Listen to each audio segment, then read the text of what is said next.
Ang anumang palatandaan na kinaan dahil sa maling pagbabawas ng timbang ay magiging mitsa ng kanyang pagkatalo. Kailangan niya maging professional sa bawat oras, minuto o segundo.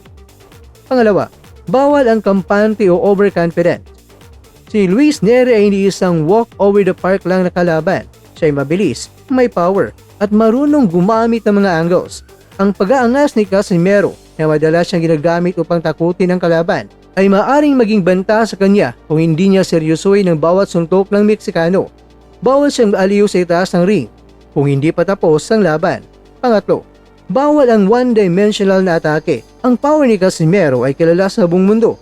Ngunit, kung aasa lamang siya sa isang lucky punch, maaari siyang mapag-aralan ni Nery. Kailangan niya magpakita ng technical na boxing, magandang depensa, jabs, at counter-punching, at kung paano habulin kung sakaling tatako si Nery. Lahat ng mga bawal na ito mga kwento ay nagpapatunay kung gaano kakritikal ang laban na ito. Ang tagumpay ay hindi makukuha sa lakas lamang, kundi sa disiplina, talino, at perpektong execution ng mga plano. Ang bawat pagkakamali, bawat paglabag sa mga bawal na ito ay direktang magdadala sa kanyang kabiguan.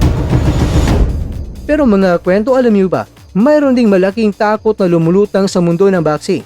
Ang kakayahan ni Luis Nery na tapusin ang karera ni Casimero